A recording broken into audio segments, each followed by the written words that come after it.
नमस्कार। भाषा सरता चैनल में आप सभी का स्वागत है। मैं डॉक्टर मंजू राय बिहार बोर्ड 10वीं वर्ग के पीयूषम भाग 2 का 6ठ पाठ भारतीय संस्काराः को प्रस्तुत कर रही हूँ। आप सभी से अनुरोध है कि इस चैनल को सब्सक्राइब और शेयर करें तथा पूरा वीडियो देखें, जिससे आप लोग ज्ञान के साथ साथ अच्छे अंक से उत्तीर्ण हों। इस पाठ में भारतीय संस्कारों के बारे में बताया गया है कि मानव व्यक्तित्व का निर्माण माता के गर्भ से ही आरंभ हो जाता है। आप लोग महाभारत का वीर योद्धा अभिमन्यु के बारे में जानते होंगे कि उसने अपनी माता सुभद्रा के गर्भ में ही चक्रव्यूह तोड़ने का विद्या सीख लिया था। आधुनिक समय में विज्ञान ने भी शोध कर इसे सही माना है। अतः हमारे ऋषियों ने जन्म से पूर्व ही इस पर ध्यान देने योग्य बातों का उल्लेख किया है, जिससे मानव पर किसी भी तरह का दुर्गुण नहीं आए। भारतीय संस्कृते अन्यतमं वैशिष्ट्यं विद्यते। भारतीय संस्कृति की अद्वितीय विशेषता है कि जीवन में समय समय पर संस्काराः अनुष्ठिता भवन्ति। संस्कारों का अनुष्ठान होता है। अद्य संस्कार शब्दः सीमितो व्यंग्य रूपः। आज संस्कार शब्द सीमित और व्यंग्य रूप में प्रयोग होता है, किंतु संस्कृतेः उपकरणम् इदम्। संस्कृत में इसका प्रयोग भारतस्य व्यक्तित्वम्, भारत का व्यक्तित्व रचयति, रचना में होता है। विदेशे निवसन्तो भारतीयाः संस्कारान् प्रति उन्मुखा जिज्ञासवः च। विदेश में निवास करने वाले भारतीय अपने यहाँ के जो भी संस्कार हैं, अनुष्ठान हैं, उसके प्रति आज भी उन्मुख रहते हैं और वो सभी अनुष्ठान संस्कार समय समय पर करते रहते हैं। पाठे अस्मिन् तेषां संस्काराणां संक्षिप्तः परिचयो महत्वं च निरूपितम्। इस पाठ में संस्कारों का संक्षिप्त परिचय और महत्व निरूपित किया गया है। भारतीय जीवने प्राचीन कालतः संस्काराः महत्वम् अधारयन्। भारतीय जीवन में प्राचीन काल से ही संस्कार के महत्व को धारण करता है। प्राचीन संस्कृतेर्ज्ञानं संस्कारेभ्यो जायते। प्राचीन संस्कृति का ज्ञान संस्कार के द्वारा ही जाना जाता है। प्राचीन संस्कृति के बारे में जब भी हम लोग जिक्र करते हैं तो उस समय में क्या क्या संस्कार प्रचलित था, इसी से के आधार पर उसकी हमें जानकारी मिलती है।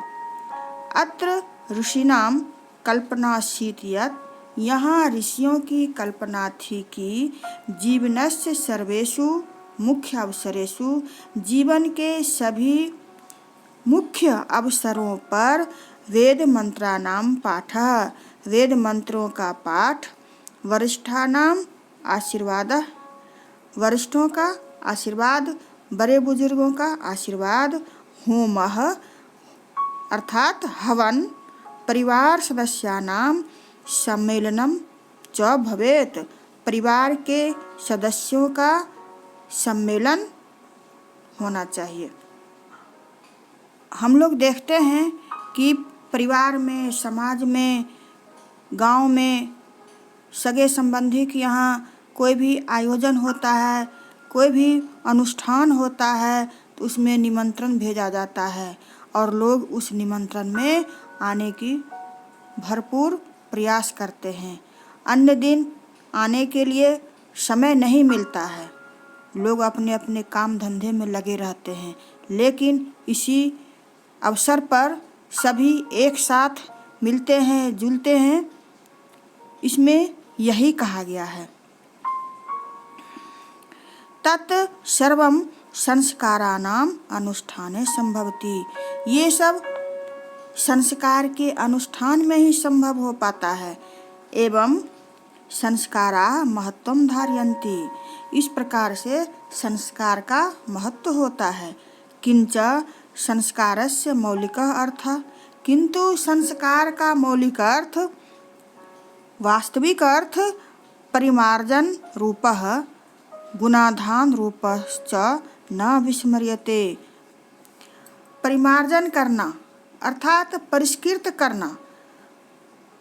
कोई भी तरह का दुर्गुण आ गया है, विसंगति हो गया है, तो उसको दूर करना और गुणों को स्थापित करना नहीं भूलना चाहिए।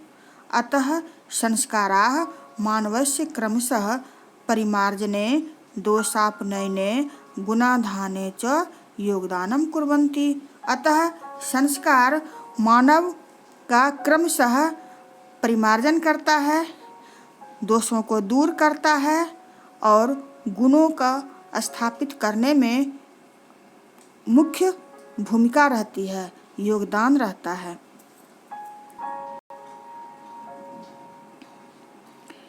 संस्काराः प्रायेण पंचविधाः सन्ति। संस्कार का मुख्य रूप से 5 प्रकार होते हैं।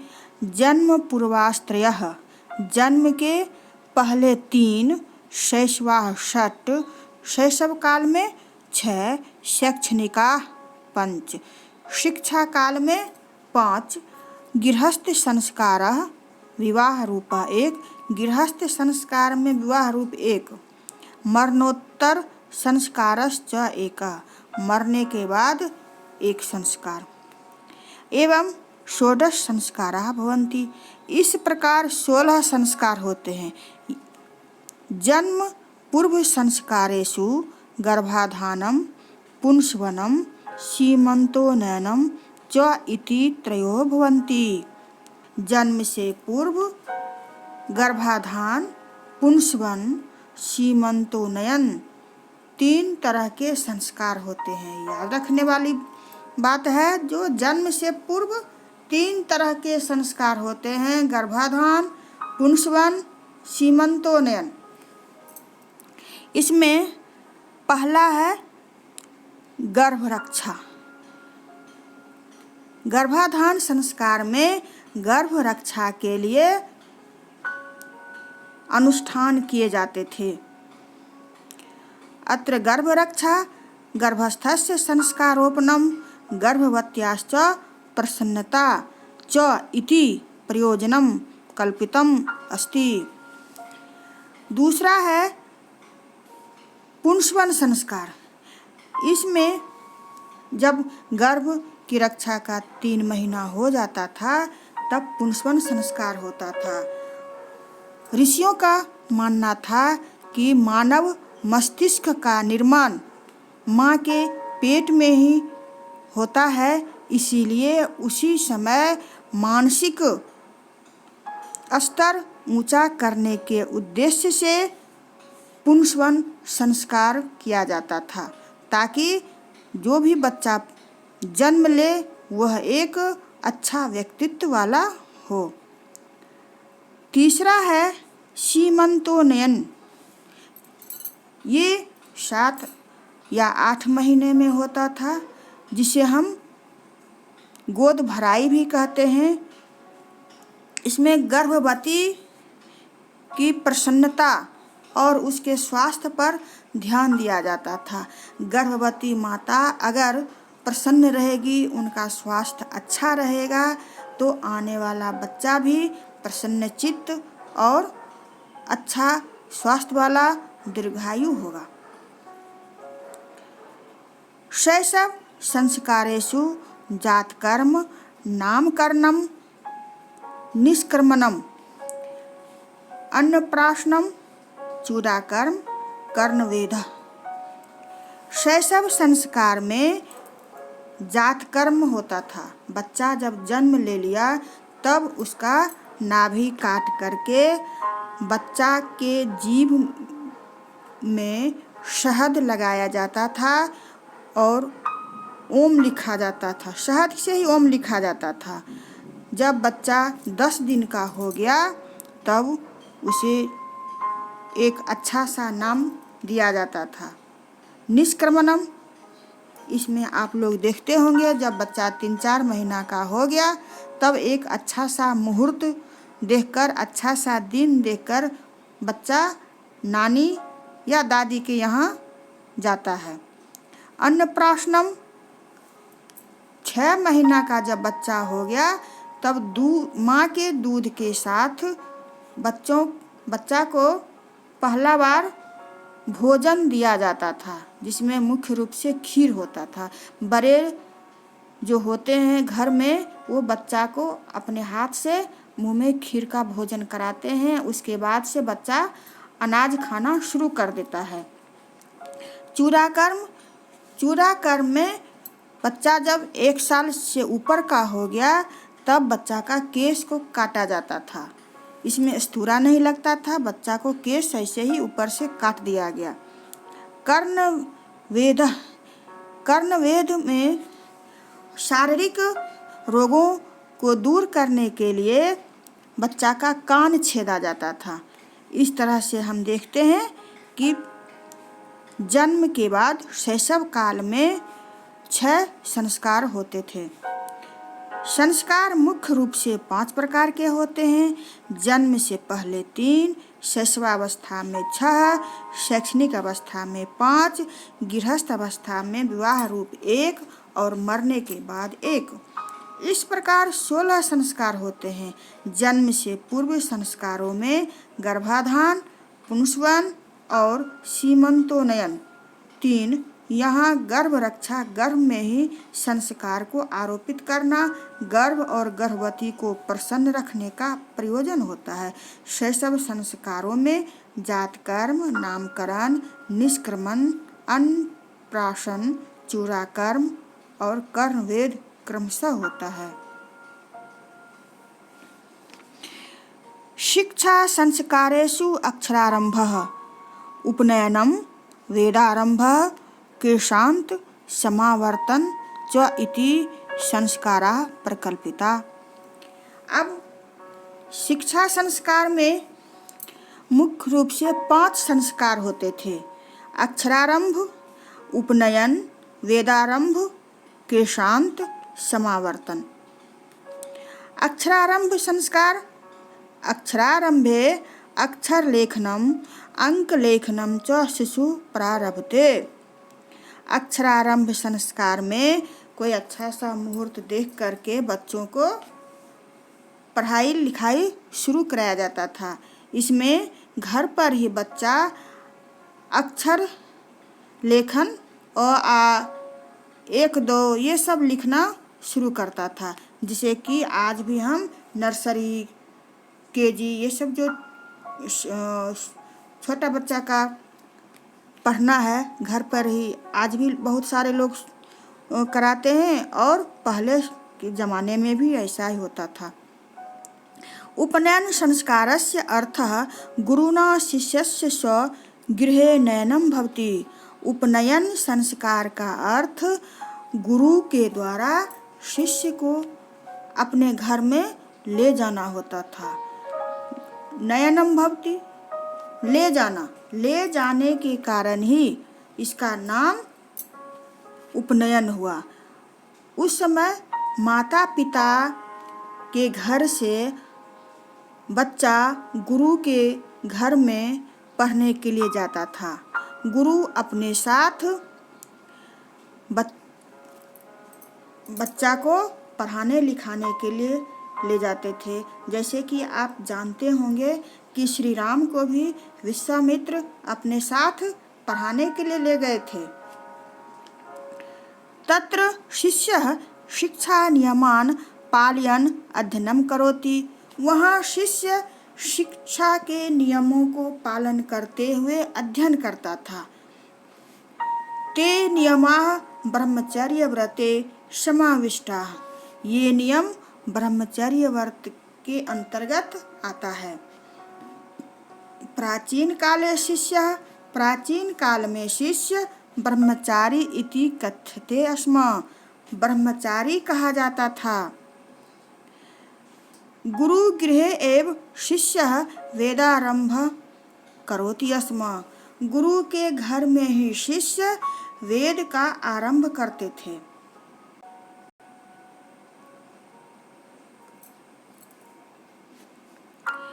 वेदानां महत्त्वं प्राचीन शिक्षायां उत्कृष्टं मन्यते स्म, वेदों का महत्व प्राचीन शिक्षा में उच्चतम माना जाता था। जैसे कि आजकल हम देखते हैं कि IIT में पढ़ना बच्चों का सपना होता है। प्राचीन समय में वेदों का पढ़ना बच्चों का बहुत बड़ा सपना होता था।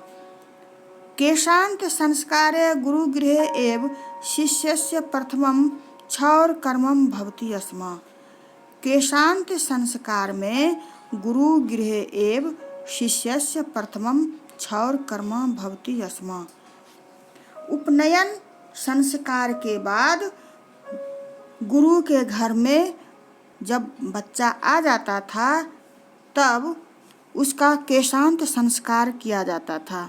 उसके बाल को स्तूरा से बिल्कुल साफ कर दिया जाता था। इसे ही केशांत संस्कार कहा जाता है, जो कि गुरु के घर में होता था।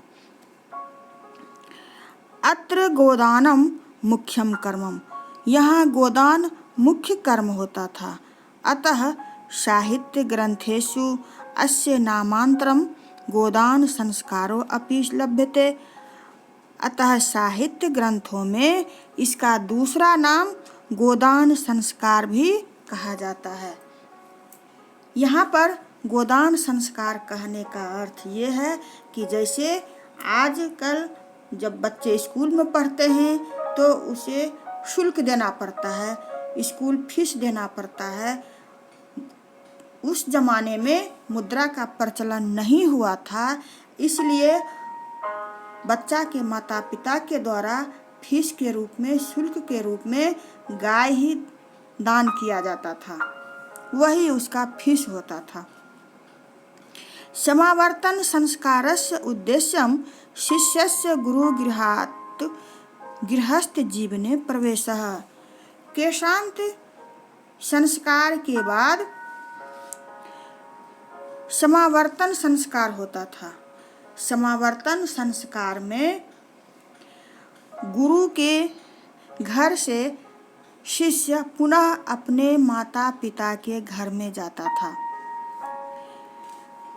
शिक्षावसाने गुरु शिष्यान् उपदिश्य गृहं प्रेषयति, शिक्षा समाप्त होने पर गुरु शिष्य को उपदेश देकर घर में भेजते थे। उपदेशेषु प्रायेण जीवनस्य धर्मा प्रतिपादयन्ते, उपदेशों में प्रायः जीवन के प्रति जो धर्म होते हैं उसको उपदेश के रूप में कहते थे।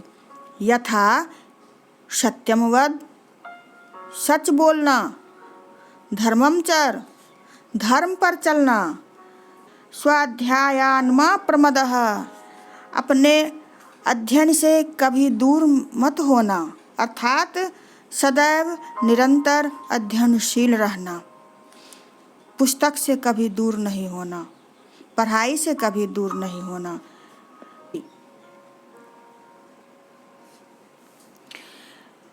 विवाह संस्कार पूर्वकमेव मनुष्यः वस्तुतः गृहस्थ जीवनं प्रविशति, विवाह संस्कार के पूर्व ही मनुष्य वास्तव में अपने गृहस्थ जीवन में प्रवेश कर जाता था।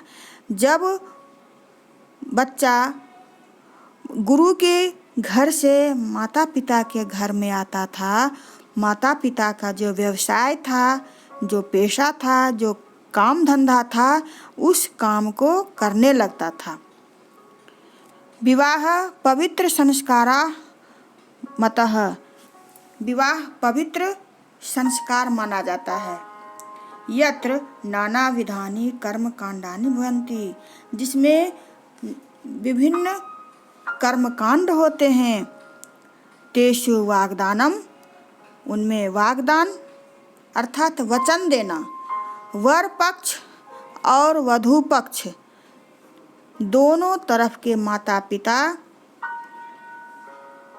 संबंध स्थापित करने के लिए एक दूसरे को वचन देते हैं और उस वचन पर अडिग रहते हैं। मंडप निर्माणम, मंडप का निर्माण किया जाता है। वधू गृहे वर पक्षस्य स्वागतम, वधू के घर में वर पक्ष का स्वागत किया जाता है। आप लोग देखते होंगे बारातियों का स्वागत बहुत ही शानदार से किया जाता है। वर वधू परस्परम निरीक्षणम, वर और वधू परस्पर एक दूसरे का निरीक्षण करते हैं, जो आप लोग जयमाला में देखते होंगे। कन्यादानम, कन्यादान किया जाता है। अग्नि स्थापनम, अग्नि की स्थापना की जाती है। हमारे जो भी अनुष्ठान होते हैं, कर्मकांड होते हैं, उसमें अग्नि की स्थापना जरूर की जाती है। अग्नि देवताओं का दूत माना जाता है। हम जो भी चीज़ अग्नि में अर्पित करते हैं वो उस देवता को अग्नि पहुंचा देते हैं। साथ ही साथ अग्नि साक्षी के रूप में माना जाता है। पानी ग्रहणम, पानी तवर्गीय न दीर्घ ईकारांत अगर हो तो उस पानी का अर्थ जल होता है। टवर्गीय अगर हर्ष ईकारांत हो तो उस पानी का अर्थ हाथ होता है। वर के हाथ में वधू का हाथ दिया जाता है। लाजा होम, लवा होम होता है। सप्तपदी, सप्तपदी होता है। सिंदूरदानम और सिंदूरदान इत्यादि होता है। सर्वत्र समान रूपेण विवाह संस्कारस्य प्रायेण आयोजनम भवति, सभी जगह समान रूप से विवाह संस्कार का आयोजन होता है। तदंतरम गर्भाधानादयः संस्काराः पुनरावर्तन्ते, फिर से गर्भाधान आदि संस्कार जो भी हैं उसका पुनरावृत्ति होता है।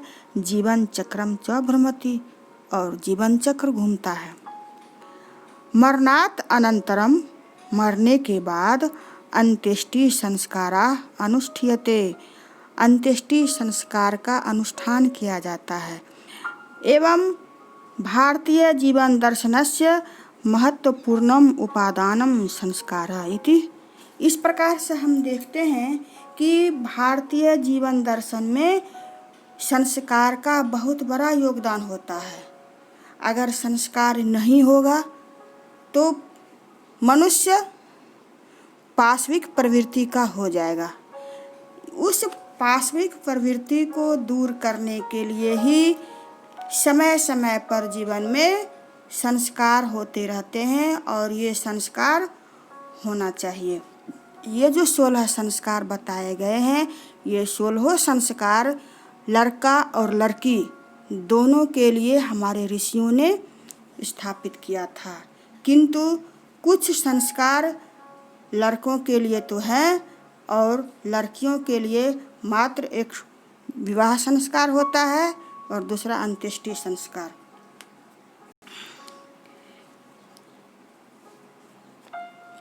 इस पाठ से हमें यह सीख मिली कि संस्कार का वास्तविक अर्थ मानव व्यक्तित्व को परिष्कृत कर विशुद्ध बनाने की प्रक्रिया है, जिसे मानसिक रूप से तैयार किया जाता है। आशा करती हूँ आप लोगों को यह वीडियो अच्छा लगा होगा। आप लोग भी देश का एक अच्छा नागरिक बने, ऐसा मेरा विश्वास है। धन्यवाद।